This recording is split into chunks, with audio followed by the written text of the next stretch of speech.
I briefly touched on this in a much shorter format in a video yesterday that you might have seen, but I wanted to go into more detail in light of the news that's been going around today. So it looks like YouTube has changed its algorithms once again to favor engagement above all else. That means comments and likes and dislikes.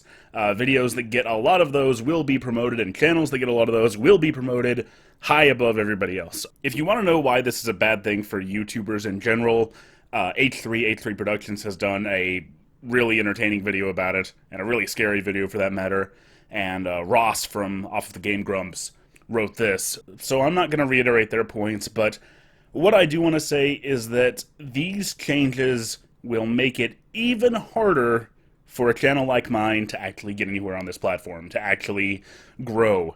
No matter how much my channel has grown over time, no matter how many subscribers I've gotten, even as my total views have gone up, my average number of daily views, my average number of daily subscriptions have barely budged.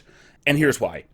The kind of content I make takes time. Like, if working on this channel was all I ever did, I might be able to get 2 videos like this out per month. But this is the kind of content I want to make. This is what I enjoy doing. This is the kind of content I want to see more of on this site. But the fact is, YouTube doesn't see it that way. YouTube is a business. YouTube would much rather promote a channel that releases content every single day that gets lots of engagement, and that makes sense for them. But it is absolutely crippling anybody who wants to make a video, anybody who wants to make a series that takes a little more effort and takes a little more thought. Which is not to say it can't be done. It can definitely still be done. You could have a really interesting hook, like how Exo Paradigm Gamer, one of my favorite YouTubers to come up in the past few years, looks at how original games fare against their remake. More often than that, you could have not individuals, but entire teams of people producing quality content and thus being able to get it out more frequently.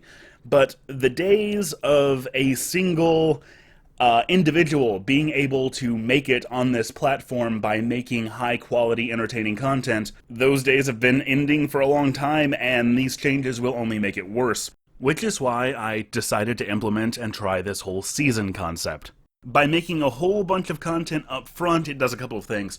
For one, it incentivizes me to work a lot harder. My favorite part of this entire process is when I just get to release content out to you guys. When I get to show people what I've been working on, and me not being able to release it until I get an entire season done means that I am much more incentivized to work harder on it. The second reason is sort of an attempt to see if I get content out more frequently. If I do get high quality content out more frequently, even if it's just for a few weeks, if those will positively impact my rankings. And I really, really hope this is a success. I hope you guys like the Metroid season. But honestly, if it's not a success, if this doesn't work, if this doesn't really make me budge, I'm gonna have to do something else.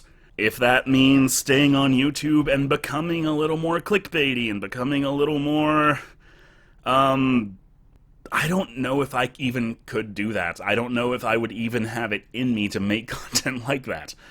But the amount of time that this takes and the amount of time that I put into it, I can't afford to keep doing it like this. Which is why I think to myself, if 25% of my subscriber base backed me on Patreon for $1, I'd make it. I'd be okay. Which is why the entire Metroid season is available on Patreon for just $1. In addition to that, though, one of my greatest fears has always been that my YouTube channel would just go down for no apparent reason, and that I wouldn't be able to get in contact with anybody at YouTube. It's happened to channels way bigger than mine. It could happen to this one too. In addition to that, of course, YouTube is fudging around with subscriber numbers. People are getting unsubscribed automatically when they didn't mean to. So the best thing that you guys can do is click that bell icon next to the subscriber box, which apparently enables notifications somehow. But also follow me on Twitter, follow me on Facebook, follow the subreddit, follow me somewhere else, so that if that ever happens, I would still be able to get in contact with you. And to be clear, when I say YouTube doesn't want TGC, I don't mean me specifically. Nobody making decisions at YouTube even knows I exist. What I mean is they don't want content like this. They don't want content like mine. They don't want content that takes time. Unless, of course, you can get it out multiple times per week. So anyway, that's my piece. Thank you guys for hearing me out. Keep geeking, and I will do my very best to keep critiquing. Thank you.